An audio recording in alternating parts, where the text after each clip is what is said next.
Pardon the interruption, but I'm Mike Wilbon. Tony, a new museum exhibition aims to shed light on who built Stonehenge. Tony Kornheiser, just ask Hubie Brown. He was there. He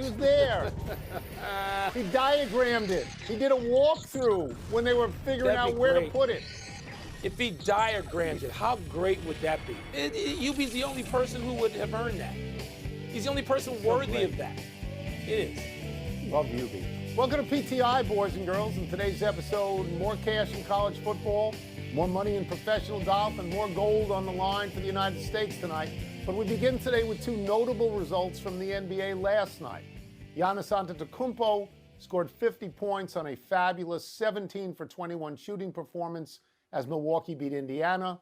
And the Boston Celtics won their ninth straight game, pounding the 76ers in Philadelphia by a whopping 48 points. Wilbon, which was the bigger deal? Celtics by a lot. It wasn't close to me, as I was kind of, monitoring this last night.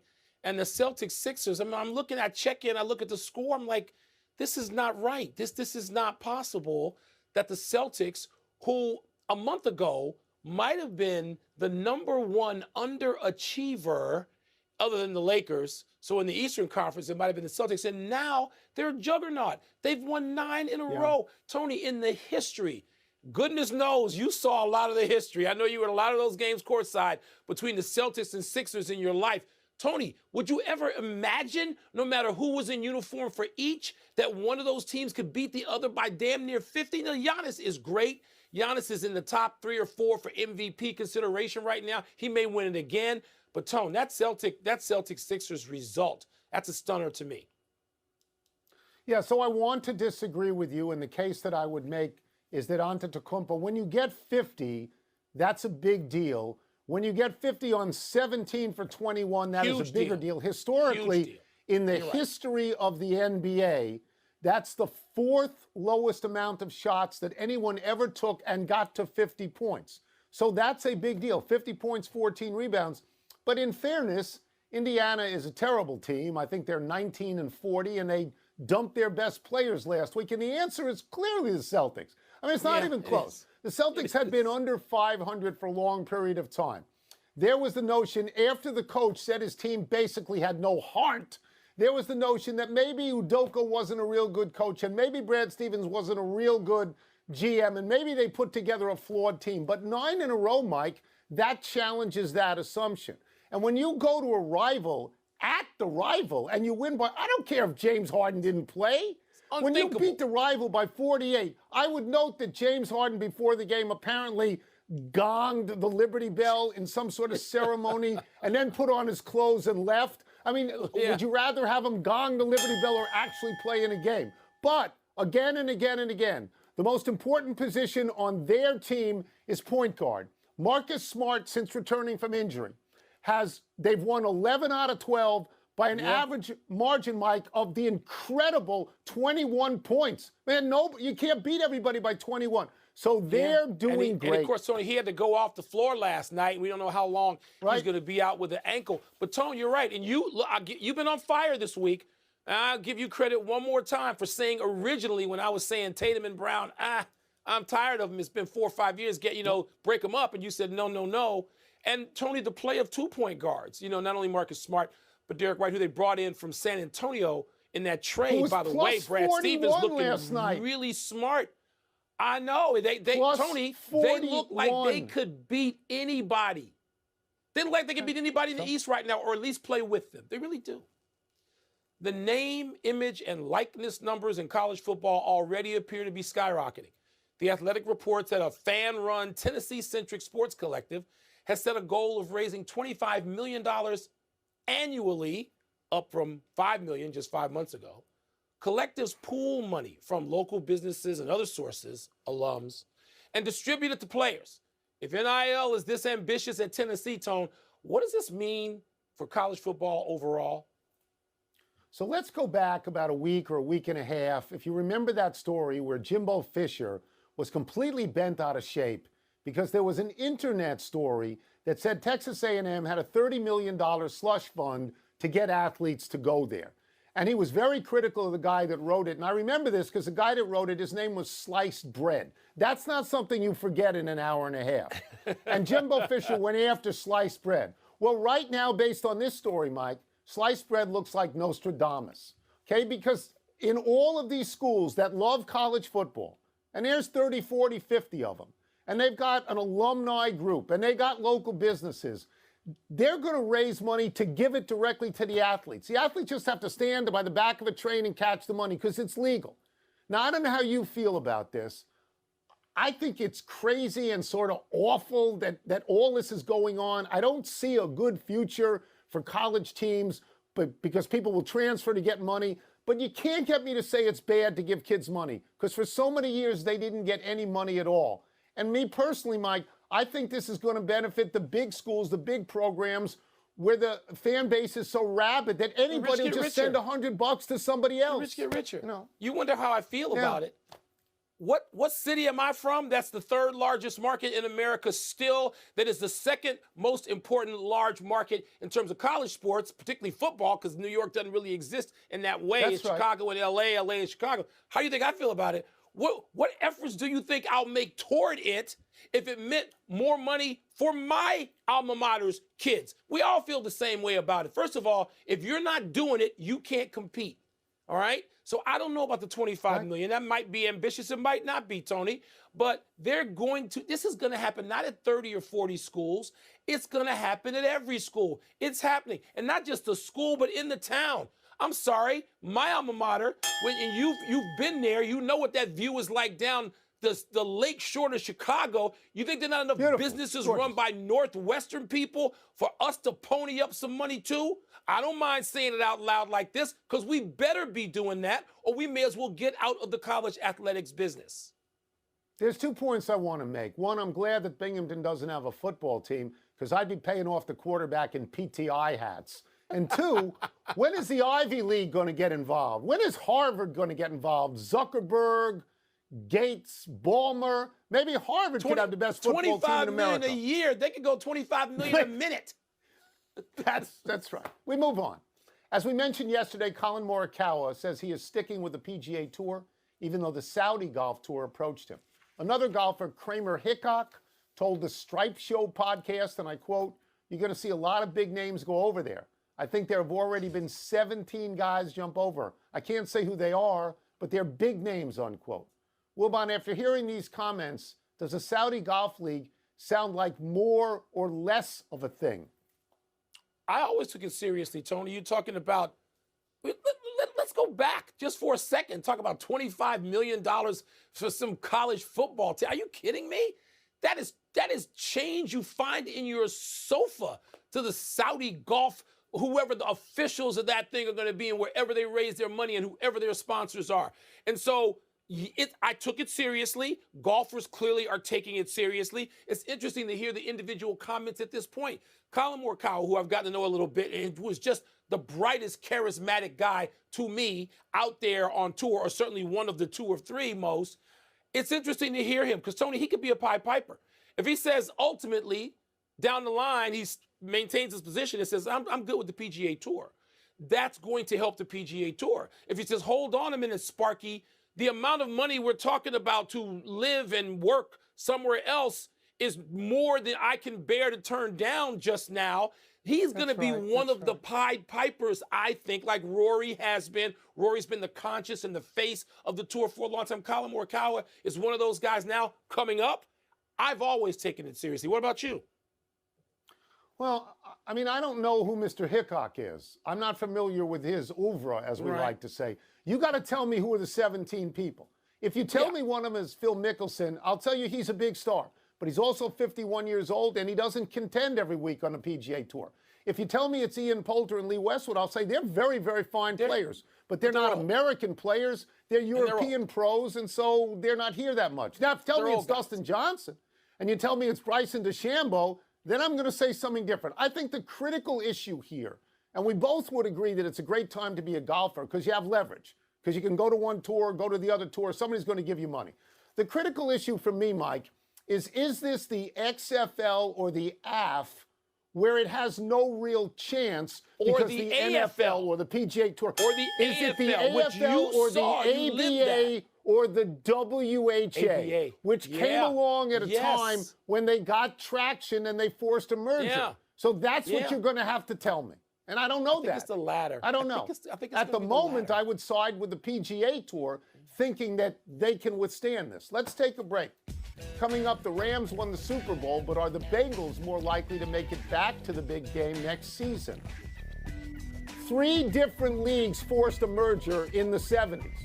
Yeah. Hockey, Yeah. basketball, and football. For toss-up. 2 men enter, 1 man leaves, finishes the show, stares at himself in the mirror and wonders whether he's moved from being that bald guy to that hat guy. What's first? Toss up, which team is more likely to make it back to the Super Bowl next season, the Rams or the Bengals? So let me deal with the rumors that Sean McVay and Aaron Donald were going to leave. They're not. Yeah. They announced Yeah, at the they're not. parade today that they want to run it back. Believe I had But that. even if they had left, I would have said the same thing. And even if Von Miller and Odell Beckham Jr. leave, which I don't think they're going to do, I'm going to say the same thing. The answer is the Rams, and the reason is because the NFC is easier to go through than the AFC. Tom Brady just left the NFC. We think Aaron Rodgers is going to leave Green Bay and might leave the NFC. Please don't tell me you think the Dallas Cowboys are going to win this thing. I mean, the Rams they got the quarterback, Stafford. They got the wide receiver, Kupp. They got the running back, Akers. They are sitting in the driver's seat. If you go to the other end in the AFC and you're Cincinnati, you got to go through Buffalo and Kansas City and Baltimore and Tennessee and the Chargers. And it's just much harder to do. It's much harder to do. So I'm going to say that Cincinnati got lucky at 10-7 to get this far. The Rams didn't get lucky. And if Sean McVay doesn't want to coach him, 100 other guys are going to want to coach him. I'm going to do the unthinkable, and I'm going to present the case for the Bengals, who get What? there like What case? once every 20, once every 10 or 20 or 30 years. That's what they do. That's right. I'm going to present the case. Right. Because the Bengals simply don't have the resources, not money, not human resources that the Rams have, right? They sort of did get lightning in a bottle, okay? But while they're there, they can do this 2 years in a row. That's my case, 2 years in a row. And then they probably won't do it until 2050.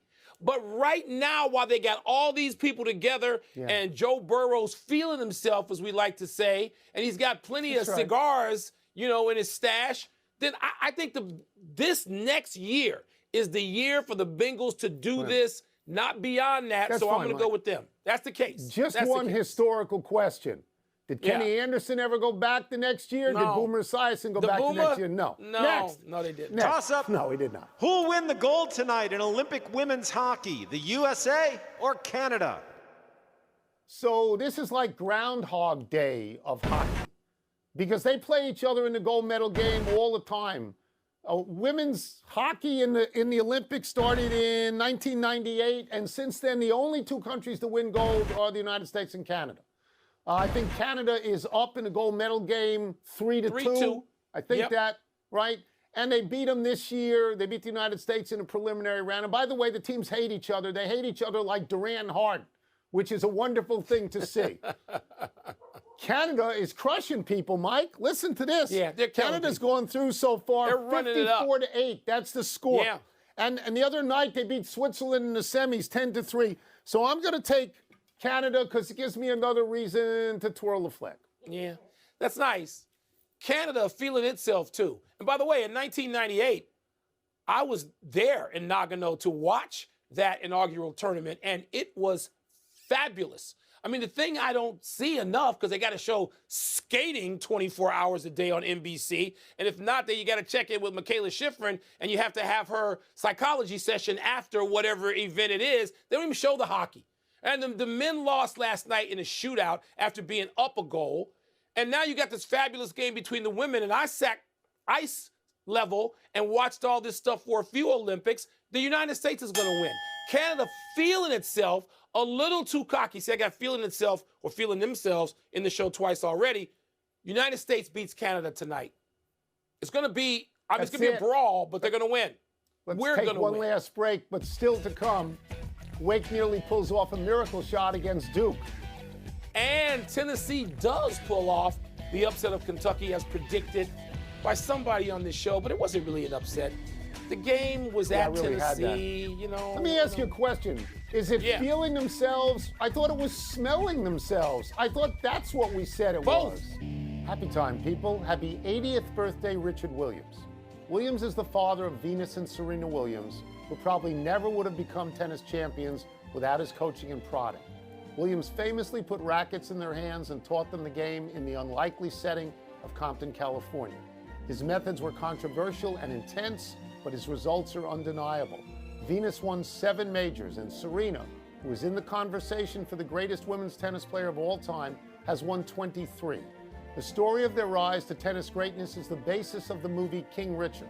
The movie is so good that it has been nominated for 6 Academy Awards, including Best Picture and Best Original Screenplay.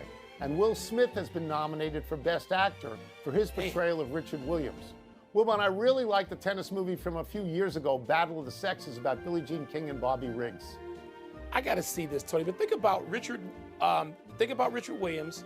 Think about Tiger Woods' dad, Earl Woods, and think about Daddy Ball, who, despite his mouth, look at what they did.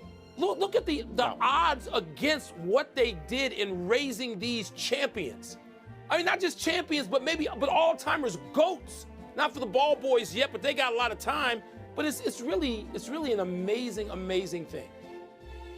Happy anniversary, Alex Rodriguez. On this day 18 years ago, baseball commissioner Bud Selig approved A-Rod's trade to the Yankees. Rodriguez was supposed to be traded to the Red Sox from Manny Ramirez and 19-year-old pitching prospect John Lester, but ended up in the Bronx. It was only the second time in history that a reigning MVP, which Rodriguez was in Texas, was traded. The Yankees sent Alfonso Soriano, Joaquin Arias, and a bag of cash to the Rangers for Rodriguez. Now, he suffered in comparison to Derek Jeter on the Yankees, but he got his 1 World Series ring in New York in 2009. The Red Sox, meanwhile, won 3 World Series while Rodriguez was in pinstripes. In 2004, when they came back from 0-3 to the Yankees in the playoffs. In 2007, when Lester started and won the clinching game. And in 2013, it is fun to play the what-if game here. What if A-Rod had gone to Boston, but the Sox had to give up Manny and Lester? Would Boston have won any World Series? Yeah, Tony, a lot of moving parts here. I thought of this last night. It's sort of comparison. David Stern prevented the trading of Chris Paul to the Lakers, where he would have played with Kobe Bryant. Now that we have all of Chris Paul's greatness in perspective, right? And a lot of it's in the rear view, but he's still playing. He's playing better now in some ways than ever. How many championships? People say, well, Chris Paul didn't win a championship. How many would he have won if he was playing with Kobe? Him and Kobe in the same backcourt. My God. What if? What if? It's a great game. The what-if game is a great game. Happy trails to Wake's attempt to upset Duke. Wake came so close. They made up a 19-point deficit in the second half in Cameron, and they were tied at 74-74 with under 20 seconds left. John Shire was coaching Duke because Mike Krzyzewski wasn't feeling well and was not on the bench in the second half. Duke was neither poised nor effective in the last few minutes. On Duke's last possession, Paolo Banchero drove to the basket, but his shot hit off the rim. Duke's Mark Williams dropped it in, but referees immediately waved it off as offensive goaltending. Then replays showed it was a clean putback, leaving Wake with just 0.2 of a second. Damari Monsanto got the inbounds pass through a one-hand bomb the length of the court. It hit off the backboard and the rim before carrying away. Now, you'd think it came after the buzzer, but it would have been one of the most famous shots ever had it gone. Yeah. I hope this portends the drama and level of play we might see in March. You know? Because college basketball gets short shrift now. That wasn't the case 20, 30, 40 years ago. It just wasn't, but it gets short shrift now, thanks NFL. But if we can get this kind of drama in March, it might well be worth it. Let's go quickly to the big finish. Number 16, Tennessee upset number 4, Kentucky, and number 10, Villanova beat number 8, Providence. Which is the bigger deal?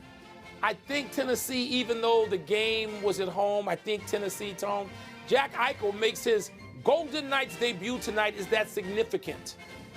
Yeah, let's see what happens with his back surgery. He chose the surgery. Let's see if it worked. The Mavs beat the Heat last night. Are you surprised? A little bit, Tony. That game was in Miami. I thought even without Tyler Hero and Caleb Martin, that he would win. They did not. Luka, ooh. Camila Valieva goes for the gold in women's free skate, which begins at 5 a.m. Eastern. You can watch that, are you? I'm going to watch. I like the skating, unlike you, and she's a phenom. Yeah. She's 15 years old, and with all the controversy, yes, I do want to see her. I do. Last one. Will the Jazz win its 7th straight tonight at the Lakers? The Lakers are so sorry. Every time you think they played well, they're going to turn it around. They don't. So I'll go with Utah. I'll go with Utah to win again. We're out of time. We'll try and do better the next time, and I'm Tony Kornheiser. And I'm Mike Wilbon. Same time tomorrow, knuckleheads. You can see, speaking of Lakers in Utah, Greeny, Stephen A., Jalen, and me duke it out on Countdown at 7 Eastern. Precludes that game after the silly battle from New York with those sorry Nets and Knicks. Now, here's Sports Center. Winter receding here.